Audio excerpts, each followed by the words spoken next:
Hi, this video is for Larry and for whomever else may find it interesting. I want to talk about the commonalities between jazz and classical styles of music. Um, Larry's a jazz guitarist and a guitar teacher, and he posted a question on a jazz guitar forum online asking what people would like to see in jazz pedagogy. And I said I would like to see it backed up with classical education based in counterpoint. And he said, no, that has nothing to do with jazz. Classical people can improvise, and they have nothing to teach jazz players who do. Um,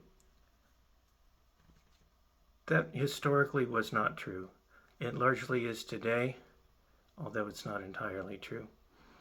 If we look back in history, before the 19th century, even going into it, classical players improvised all the time. It was like jazz players do today.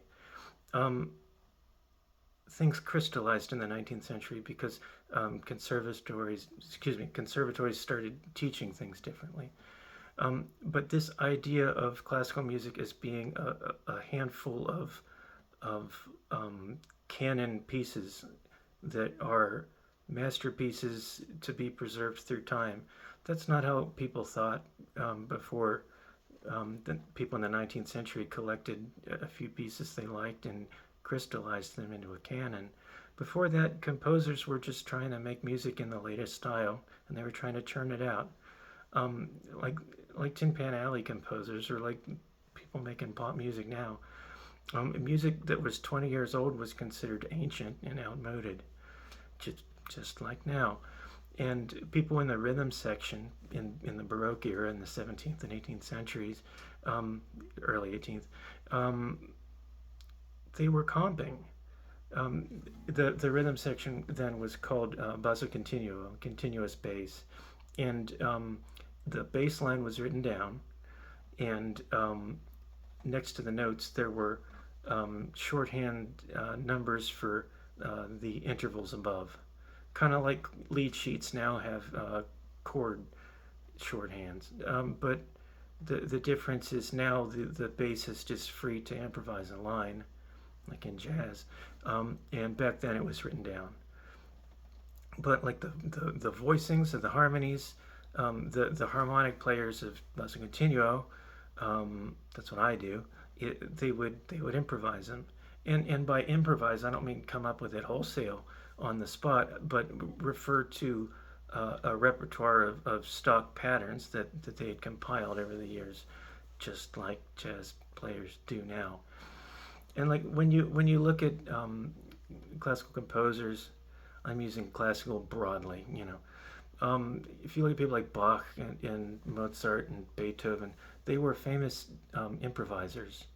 They could play circles around anybody, and again, I really think there's more in common between these two traditions than there is different.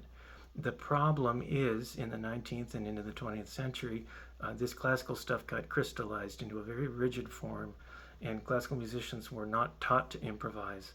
And it's a damn shame. And what I want to do is bridge the styles and really get people talking to each other.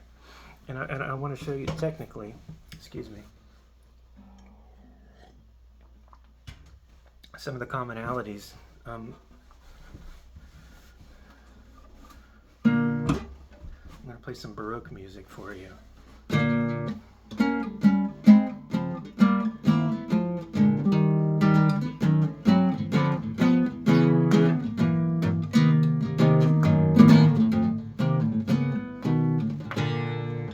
I'm kidding. That's Bird Blues. That's Charlie Parker.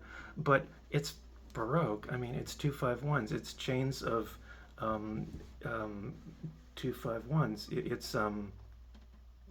It's circle of fifth sequences. Like that's what Baroque is built on too. And jazz people now say, oh, it's all 2-5-1s. I mean, it's the same. It's the same building blocks, really. What jazz has done is explored a lot of extended tonalities, but even that is not different from what classical people have been doing for centuries. Um, the, back in the medieval times, let's talk like late medieval, like 10th century and up, just to be simple. Um, there was a practice called musica ficta, fictive music, like fictional, fake music, false music, as opposed to real music, right music, musica recta.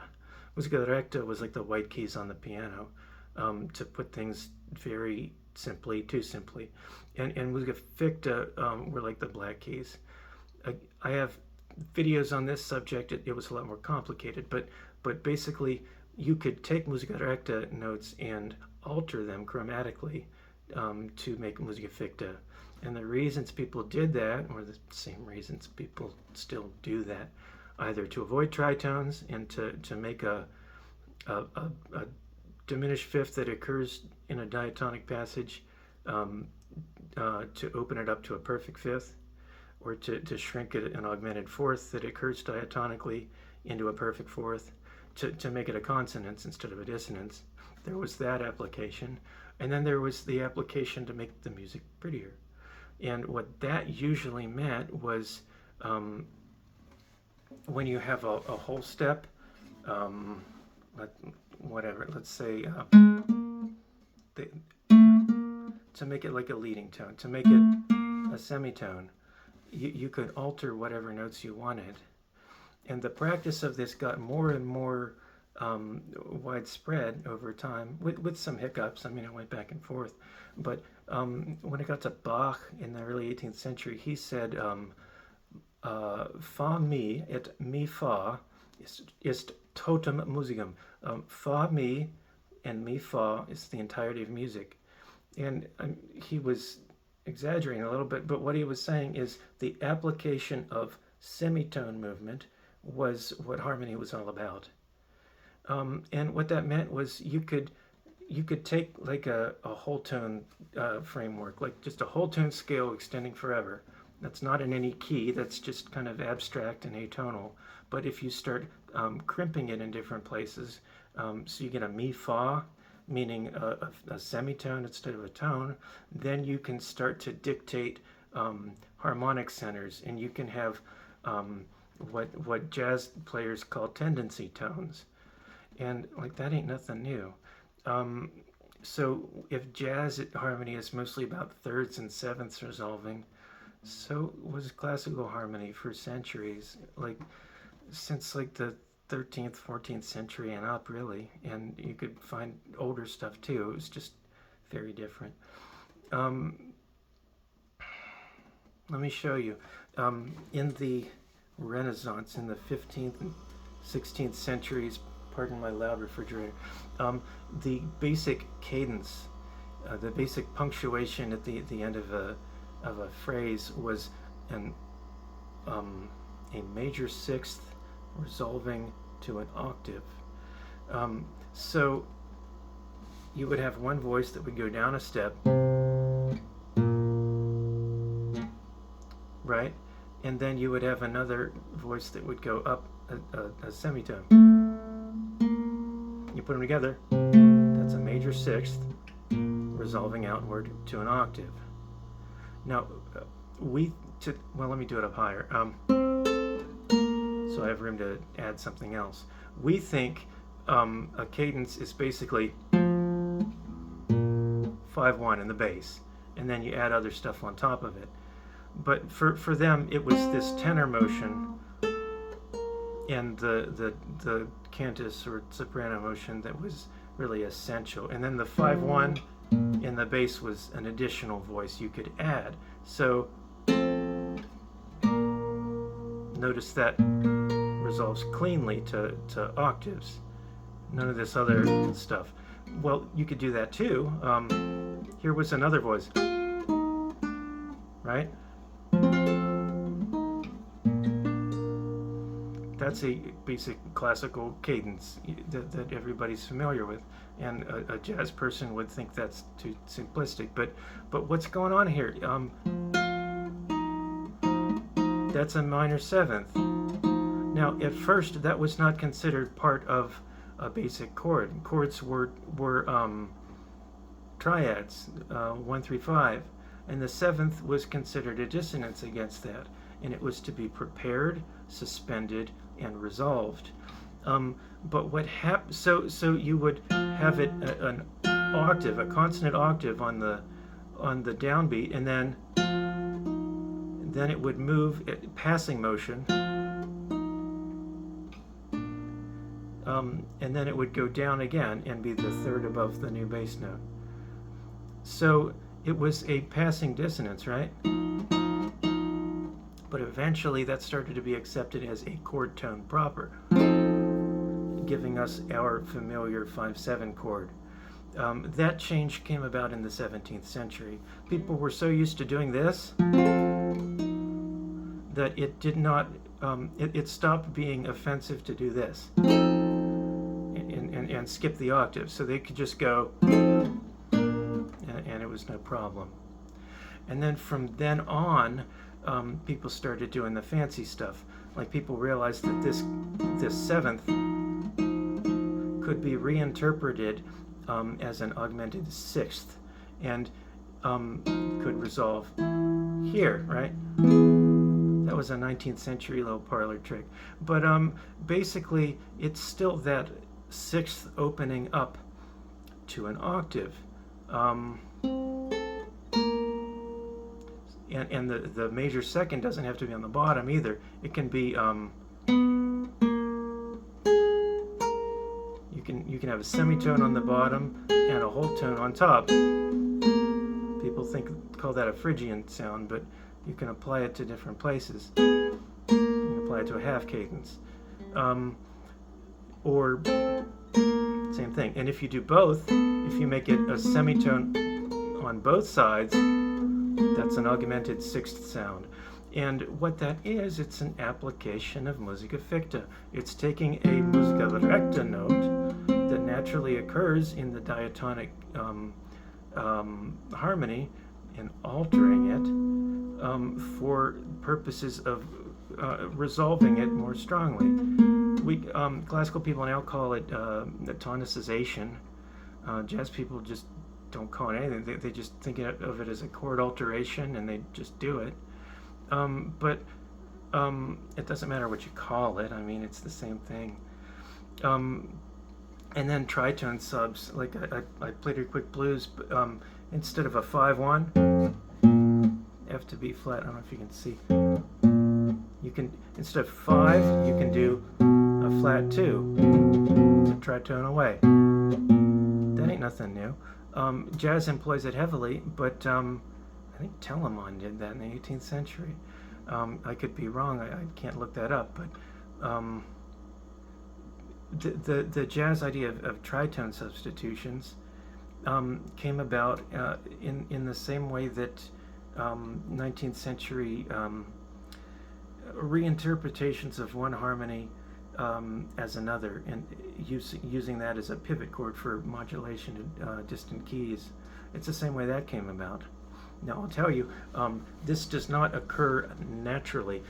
This cannot be done in a scale that is derived from the harmonic series. By harmonic series, I just mean this stuff. Or like if you play a bugle going up and you don't mess with any valves.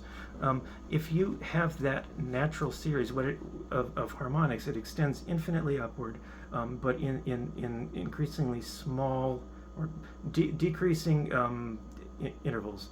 And they're simple fractions, simple ratios. Like if you play this bass note, doesn't matter that we call it E, it could be anything.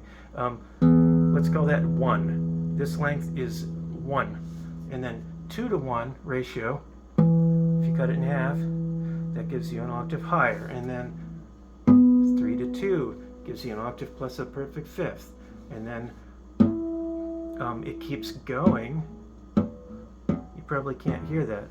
3-to-2, 4-to-3, 5-to-4, 6-to-5, and then after that, the numbers stop being adjacent, but it keeps going ad infinitum. You can build a scale out of that, and that's what people did in the ancient world. But the problem is, if you tune a piano to that, or if you fret a guitar like that, you cannot play it perfectly in tune in all keys.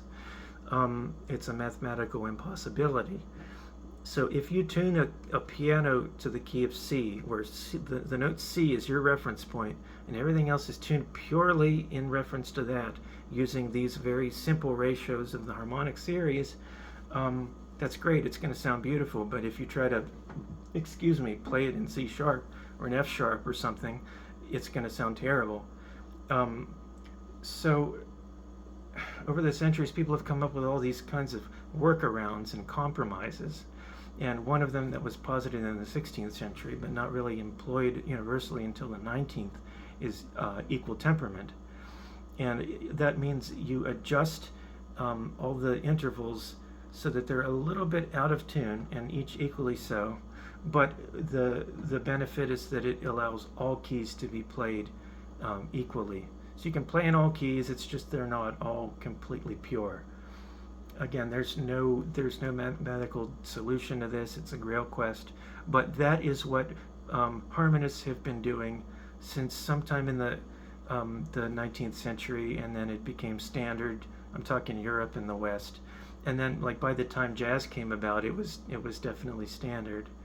The only thing is, horn players obviously had access to the natural notes, and I noticed that Delta blues players would retune their guitars to pure intervals, and like I think the harmonies that came out of Africa were very pure, and that African slaves had a really hard time adopting and adapting to European tempered harmonies.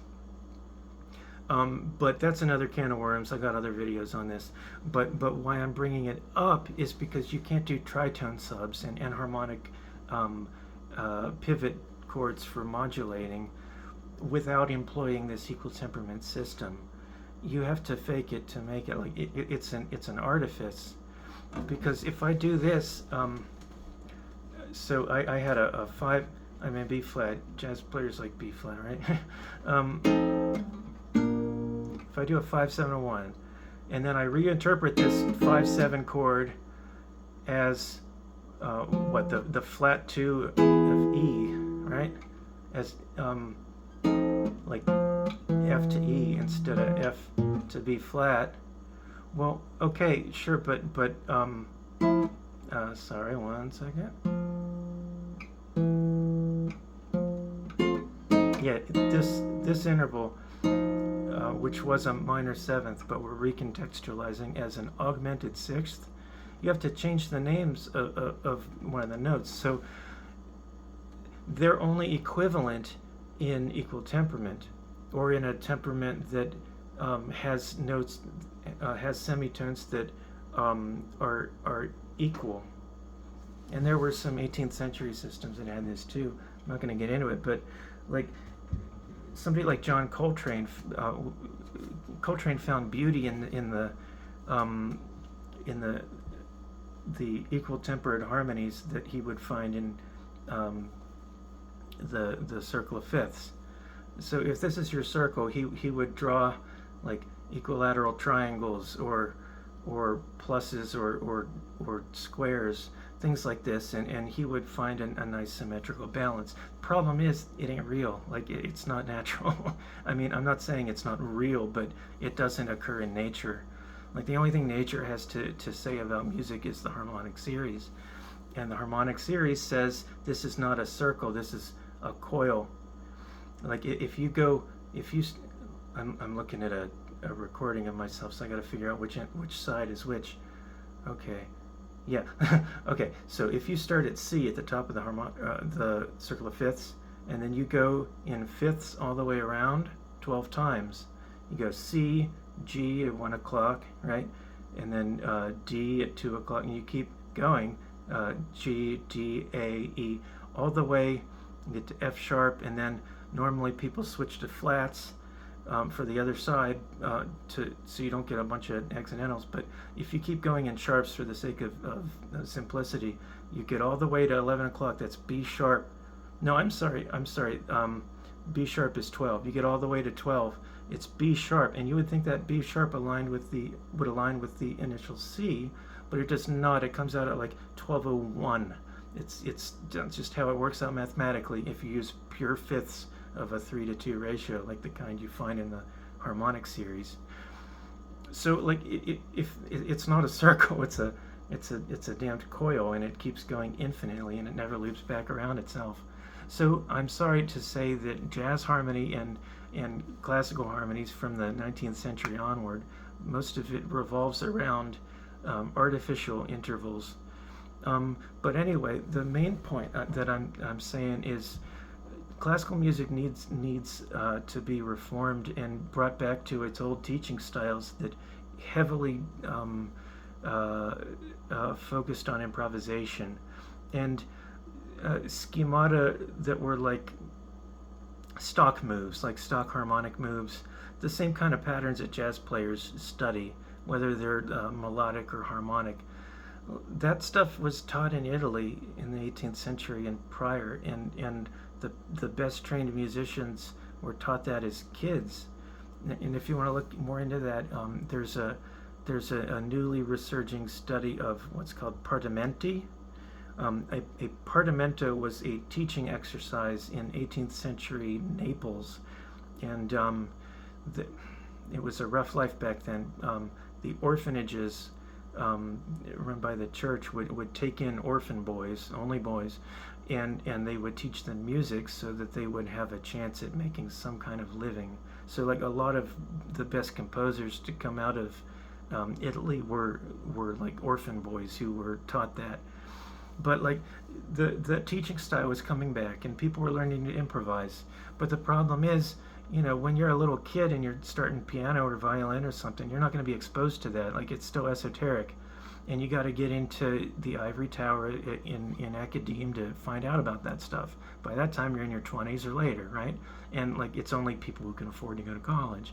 So this stuff is still really gate kept, and it should not be. It should be taught everywhere, and that is something I wanted to bring to your attention. So this was a bit rambling, but that's all right. Y'all take care.